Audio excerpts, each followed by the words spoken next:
Hey, Hotep, you guys, welcome back to the Chosen Few channel. I'm your host, Matthew Daniels, aka The Real Bookworm. I'm not a bookworm world, I'm the real bookworm. Make sure you get it right. And as always, may your name live on forever. And may your memory never die. Hotep. Today I'm going to be talking about the Egyptian Book of the Dead. Or the Pert Imheru. It's commonly known as the Egyptian Book of the Dead, but is actually called the Pert Imheru. Now, the thing about it is, I hear a lot of people saying that the Pert Imheru is the Egyptian Bible, and that's just not true. It's not the Egyptian Bible. It's not anywhere near an equivalent to what the Bible is. If you buy you a copy of the Pert Imheru or the Book of the Dead and you're expecting to get the Egyptian Bible, you're going to be disappointed. Okay? So, what is the Pert Imheru? What is the Egyptian Book of the Dead? It's basically a story, family. It's a story. Look, check this out. I'm gonna show y'all something. This is one of the copies of the Egyptian Book of the Dead that I have by E.A. Wallace Budge. And you see how it says right here, the Papyrus of Ani? The Papyrus of Ani. That's because this particular Egyptian Book of the Dead that I have right here was written for a scribe named Ani in ancient Egypt. And the first thing that you have to understand is basically every Egyptian Book of the Dead is different. Slightly. They may contain more or less chapters than someone else's Book of the Dead. So let's say I pass away and I have a Pert Imheru written for me.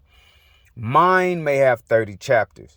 Now, you may die and have a Pert Imheru written for you. Yours may have 28 chapters. Now, mine with 30 chapters may have all of your 28 chapters plus 2 more. Or my 30 chapters may have 25 of your 28 chapters plus 5 different chapters that you don't have. But those 5 chapters can be found in the Book of the Dead of another person.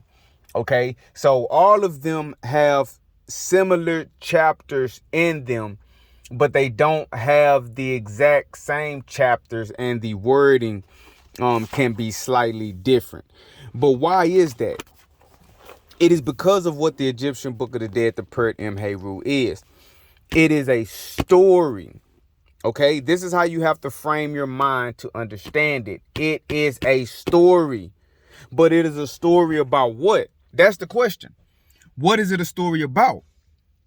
It is a story about what happened to Asar after he died.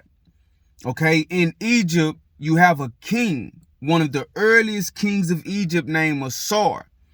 He was murdered by his brother because his brother wanted to be king.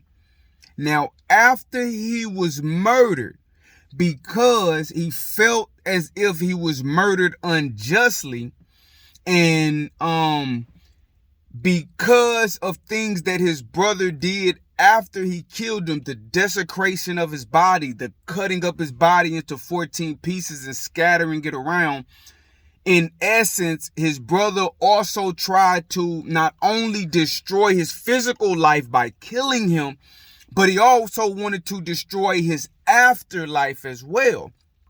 Okay, the Egyptians believed that as long as someone was remembered, as long as your memory exists, you exist, even if you have moved on to the next realm, even if you are in the Duat or the Amduat, the underworld, the afterlife of the ancient Egyptians. So if you can destroy the memory of a person on earth, you can destroy that person in the afterlife. So Asar was a righteous king who was murdered by his brother. And his brother also attempted to destroy his memory so that he would not have an afterlife.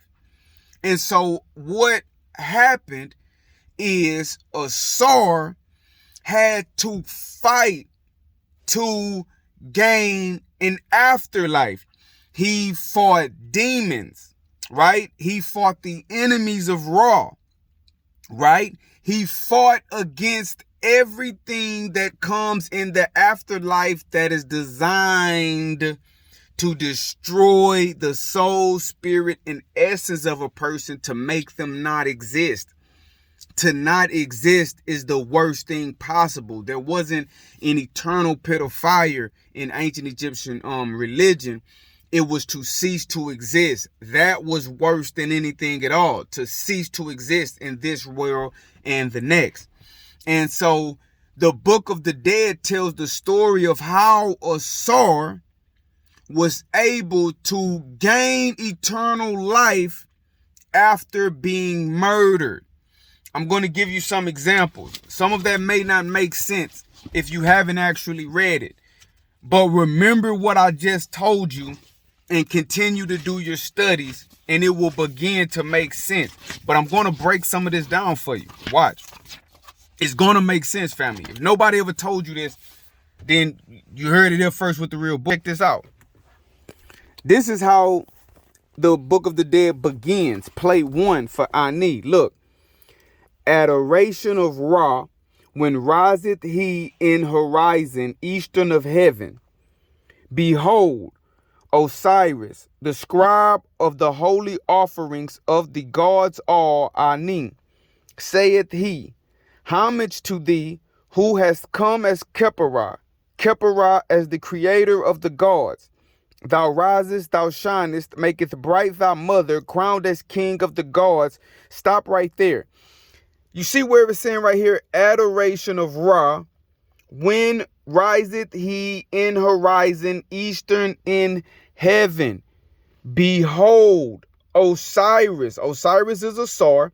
Behold, Osiris, the scribe of the holy offerings of the gods all, Ani. So Ani is associating himself with Asar here. But what they're telling you, this is not the beginning of the story. That's the end. Where it's saying adorations of Ra. In your mind, at this point in the story, Asar had proven himself to be righteous and unjustly murdered and not deserving to be forgotten, but deserving of an afterlife. Right? And he attains this afterlife. And so once he attains this afterlife, he is able to resurrect from the dead. He is able to resurrect from his condition into new life, eternal life in the afterlife. Okay? And so in the Egyptian cosmology, whenever an individual resurrected from the dead into the afterlife, they did it in the morning, when the sun, which is Ra, rose in the east. And so when the sun rises in the east, simultaneously, symbolically, the spirits of the dead who have defeated the enemies of Ra overnight, who have survived the darkness, who have survived the night, who has survived the attempt to make their memory become extinguished. When the sun rises in the morning, they too rise with the light. And the Egyptians taught symbolically their spirit goes to the boat of Ra, which is carrying the sun. And as the sun travels through the sky and sets in the west, it takes that resurrected spirit who rose with the rising sun, ascends into the heavens to the boat of Ra, and that boat carries them to the west. The west is the Egyptian heaven. Okay, so right here, what you're seeing is what happened with Asar. Asar rose to new life after his battles through the night, and he when he saw the sun rising, that is him saying adoration of Ra. Right? Adoration of Ra when he rises in the heavens, in the eastern of heaven. Adoration to the sun when the sun rises in the east. Behold, Asar. Behold Asar. Picture it in your mind, the story. Asar saying adorations of Ra. He's giving honor and adorations to Ra because he has done it. He was murdered for no reason. His memory was almost extinguished. He would never see his son, his daughter, ever again. And after the intense battle, he rises unto new life with the sun. Look in. Adoration of Ra, when riseth he. Ra is the sun. Adoration of Ra, the sun, when riseth he in horizon eastern of heaven. Adoration of Ra, when he rises in the eastern of heaven. Behold Asar, the scribe of the holy offerings of the gods, all Ani. So why is Ani associating himself with Asar? Because the story is Asar's story. So Ani is saying, whatever Asar did, I did. Whatever Asar did in the afterlife to get eternal life, that's what I'm going to do in the afterlife to get eternal life. Now watch this. I'm gonna just go to a random part, and we're gonna make this make sense, fam. It's out. Now look, this is plate 9. Let me hold it steady. Plate 9. Hall the first. The name of its doorkeeper is Seket Hara. Asht Aru. The name of its watcher is Matih. The name of the herald in it is Ha Karu. Saith Ani, triumphant when coming to the hall first. I am the mighty one making his light. I have come to thee, Osiris. I adore thee, purified from thy foul emanations. Lead on. Do not thou make the name of Ra stay to him. Now stop. Check this out. You see how it says hall the first. The name of its doorkeeper is blah, blah, blah, blah, blah. So they're telling you at this point, Ani is saying, when he comes to this first hall, the name of the doorkeeper at this first hall is written. The name of the watcher at this first hall is written. And the name of the herald at this first hall is written. And then it says, saith Ani, triumphant when coming to the hall first. So remember what I told you. The Pert Imheru is a story about Asar. What you have to picture in your mind is that at some point, when Asar was fighting to resurrect unto eternal life, he came to this hall. And when he came to this first hall, he realized that the doorkeeper was what the doorkeeper's name was. He knew the name of the watcher and he knew the name of the herald. Okay?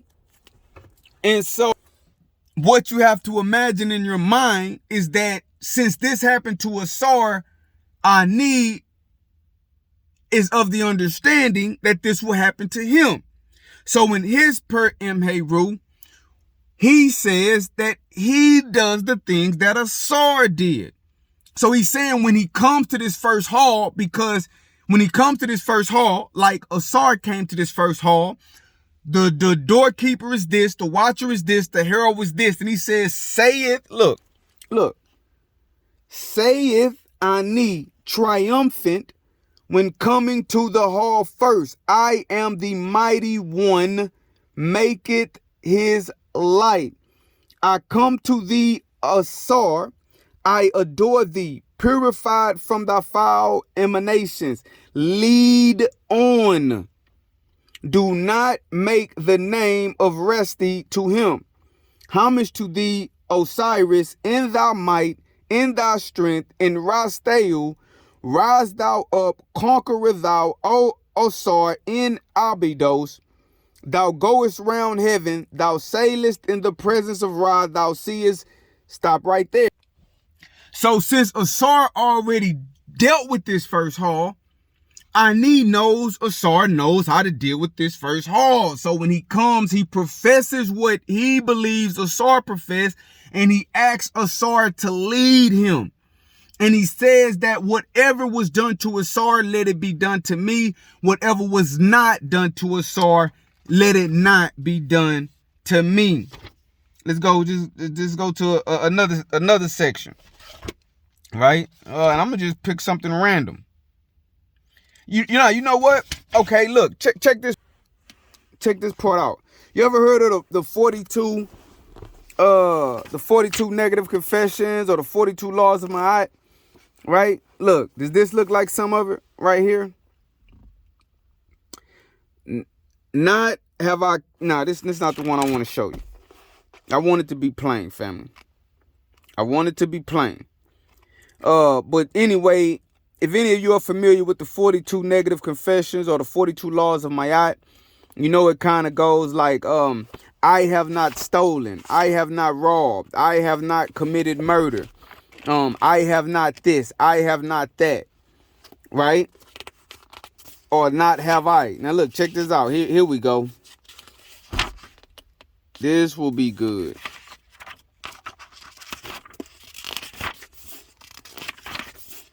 All right. Bam. See, I'm glad I highlight, man. Look at this part. To be said when one cometh to haul this of double my IT. So basically they're saying this is what you're supposed to say when you come to the hall of double my IT. Right? Because this is what Asar said when he came to this hall. Now look. Of separating one from sins, all which he hath done, and of seeing of God ever the faces. Hail, God great, Lord of Mayati, I have come to thee, my Lord. I have brought myself that I may see thy beauties. Wait, let me skip down to the negative confessions. Okay, look. I have not done iniquity to mankind. Not have I done harm unto animals. Not have I done wickedness in the place of Ma'at. Not have I known evil. Not have I acted wickedly. Not have I done each day in every works above what I should do. Not have I come forth my name to the boat of the prince. Not have I despised the guard. Not have I caused misery. Not have I caused affliction. Not have I done what is abominable to God. Not have I caused harm to be done to the servant by his chief. Not have I caused pain. Not have I made to weep. Not have I killed. Y'all see it? So basically what we're saying is whoever can profess this is basically perfect. And they never done any of this their entire lives. But we know that nobody is perfect. But Asar was perfect in the literature. And so when Asar got to that point of double my ati, the hall of double my ati, Asar was saying, it is not just for me to be dead, and it is not just for my memory to be forgotten. It is not just for me to cease to exist because I'm righteous. Only the unrighteous cease to exist. The righteous live for 1,000 years. The righteous live forever. And so Asar asserted the negative confessions. Asar said on his own behalf, not have I sinned against God, not have I caused pain, not have I robbed, not have I defiled the offerings, not have I sinned, not have I harmed animals, not have I known evil, not have I done wickedness in the place of my eye, not have I done what is abominable to God, not have I caused harm to be done to the servant by his chief. Not have I caused pain. Not have I made to weep. Asar said this. And it was because of this Asar was justified. So in the book of the dead, Ani and anybody else who quotes the 42 negative confessions, they're quoting what Asar said, but they're trying to apply it to them because they need the righteousness of Asar to be applied to them because they don't deserve the afterlife. Because they have violated my eye. They have violated my eye. And I wish I had a copy of the judgment scene in here. And if you look at the judgment scene, whenever you see a judgment scene and people go to get judged, you have several of the Neteru say that they deserve life, and several of the Neteru say that they don't deserve life, so they have to get their heart weighed. I'm going to tell y'all something. I don't really believe all of the mythology of the Egyptians. But I'm going to tell you something. That is the only judgment that makes sense to me. The only judgment that makes sense to me. Your heart gets weighed against what's righteous. If you was righteous, you get life. If you was unrighteous, you get death. You get forgotten. You cease to exist. If you righteous, you live on. It's the only thing that makes sense. And the one thing I respect about the Egyptian conceptualization of the afterlife, you can speak up for yourself. You can speak up for yourself. If in many cultures, people are so quick to tell, oh, you going to hell.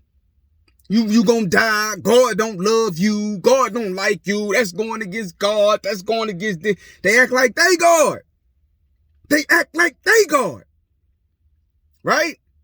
And then when this judgment comes from their God, you just have to accept it. You have a mind, you have consciousness, you think, you have feelings, you have a family, you're here with no instructions.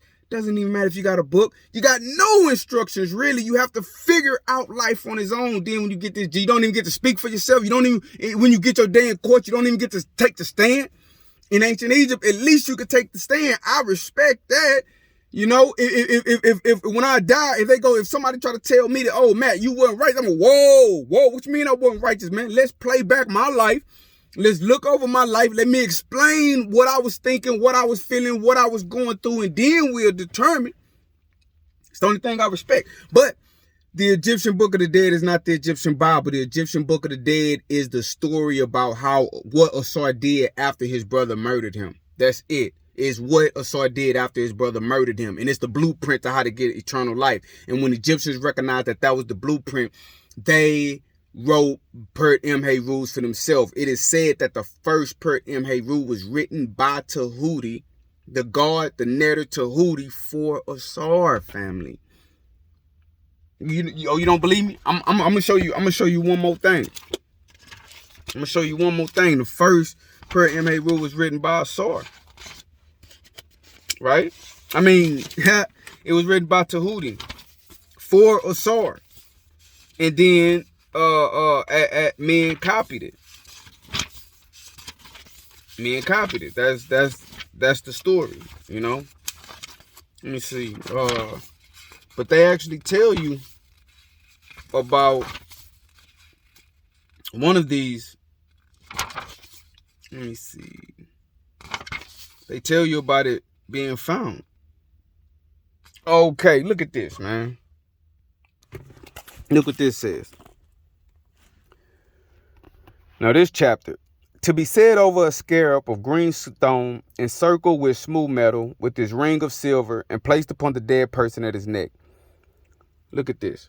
Was found, chapter this, in Hermopolis, under the feet of the majesty of the god this. It was inscribed upon a slab of iron of the south in the writing of the god himself in the time of the majesty of the king of north and south, Menkaure, triumphant by the royal son, Heru Tata F. Now check this out. Now, this is a real king. We actually know that this is a real guy.